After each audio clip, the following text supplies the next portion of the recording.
कांवड़ यात्रा का भी स्वरूप बदल रहा है। ऐसा मैं चाहूंगा कांवर में भजन केला में, और भजन में जो धार्मिक भजन है उन भजनों को सेवन किया जा। कांवर का जो व्रत का नियम उसका पालन किया जा। कई ऐसे मतलब कोई भी चीज ऐसा न किया जा कि आपके लिए और आपके कांवर के लिए धर्मा के विरुद्ध हो। उसके ऊपर विशेष रूप से आप सभी कांवरियों से मैं अपील प्रार्थना करता हूँ कि ऐसा आपके द्वारा नहीं होना चाहिए कि जो हमारे पूर्वजों का जो कांवर की परंपरा थी उन्हें आत्मा पे ही आप दुख पहुंचावे।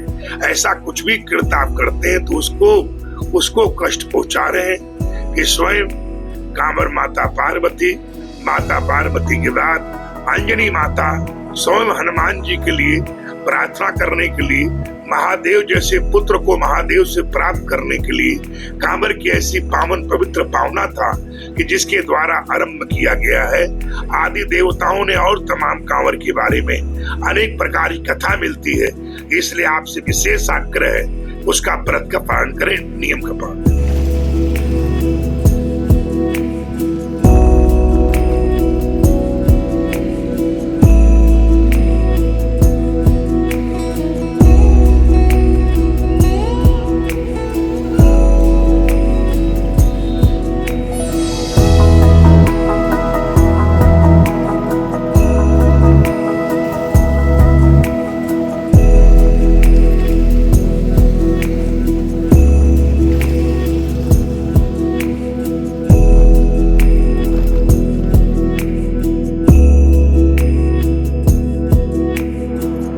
हर गंगे जय मां गंगे। सनातन धर्म की आस्था की सबसे बड़ी कांवड़ यात्रा 11 जुलाई से प्रारंभ होने वाली है, जिसमें देश के कोने कोने से करोड़ों की संख्या में शिव भक्त कांवड़िए हरिद्वार मां गंगा का जल लेने पहुंचेंगे।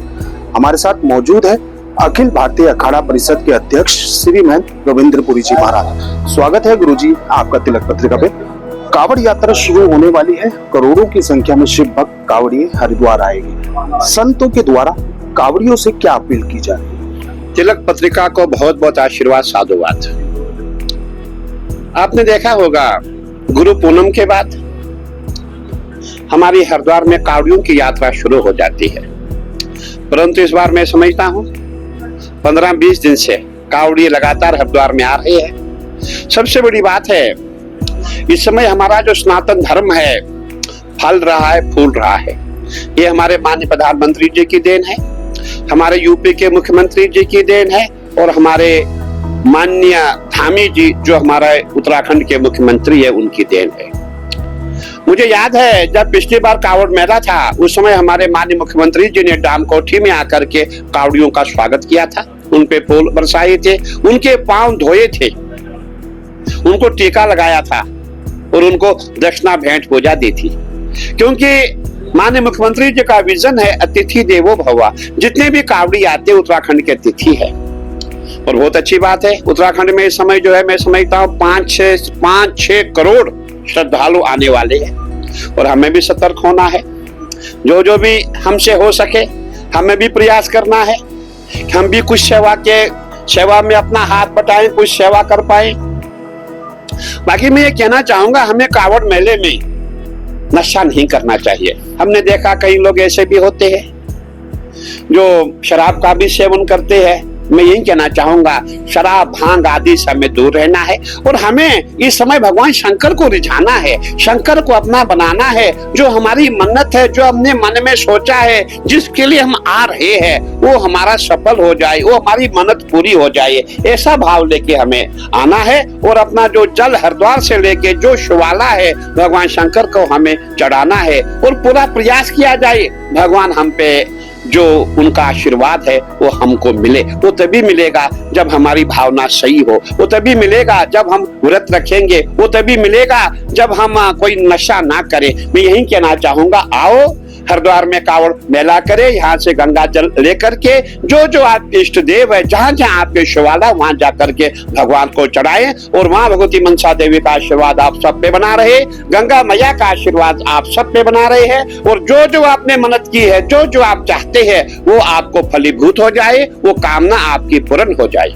मुझे कांवड़िए हरिद्वार आते हैं और पुलिस प्रशासन हो या शासन द्वारा कांवड़ियों को नशा रोकने के लिए बात की जाती है, मगर कांवड़ियों के द्वारा कहा जाता है कि भगवान शिव भी भांग धतूरे का सेवन करते हैं। क्या ऐसा है? सनातन धर्म में भगवान शिव भांग धतूरे का सेवन करते हैं और इसीलिए कांवड़िए भी इन नशे को करते हैं। देखिए, दंत कथाएं हैं, कहते हैं तो तत्वम ना जानामि की दृशोसी महेश्वरा या दृशोसी महादेव तादृशाय नमो नमः। कोई भी भगवान को नहीं देखा है, कोई भगवान शिव को नहीं देखा है, परंतु हे भगवान आप जैसे है मैं आपको वैसे नमन करता हूँ। ये दंत कथाएं बनी हुई है।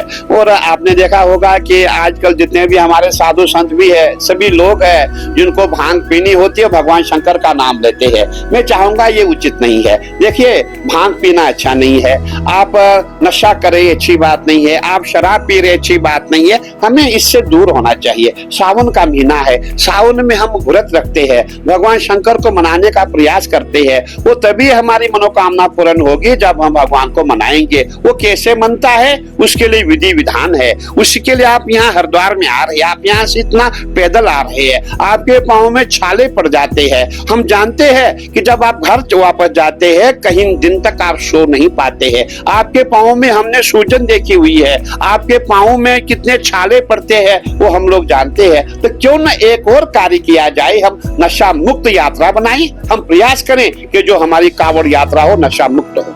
पर पुलिस प्रशासन हो या प्रशासन, कांवड़ियों को किस तरह से इसके प्रति जागरूक करना चाहिए? देखिए, जागरूक तो अभी नहीं, बहुत सालों से प्रयास किया जा रहा है, परंतु कांवड़ी तभी जागरूक होगा जब उनकी आस्था जागृत हो जाएगी, जब उनके मन में श्रद्धा उत्पन्न हो जाएगी, जब वो भगवान शंकर को समर्पित हो जाएंगे, तभी जाकर के उनकी यात्रा भी सफल हो सकती है। मैं यही कहूंगा कि पुलिस का, हमारी जो पुलिस प्रशासन है, क्योंकि वो भी सक्रिय है, वो भी देख रही है, जो भी कोई दंगा करेगा, जो भी कोई नशा करेगा उसको बख्शा नहीं जाएगा। इसीलिए मैं चाहूंगा आप इस बार की जो कांवड़ यात्रा नशा मुक्त कांवड़ यात्रा बनाएं, ताकि हमारे लिए भी अच्छा रहेगा, आपके लिए भी अच्छा रहेगा और प्रभु के लिए भी अच्छा रहेगा। बिल्कुल, जिस तरह से गुरुजी का कहना है कि इस बार की कांवड़ यात्रा नशा मुक्त हो और इसके लिए कांवड़ियों को भी जागरूक होने की जरूरत है। देश के पहले धार्मिक न्यूज चैनल तिलक पत्रिका के लिए हरिद्वार से मैं आशु शर्मा।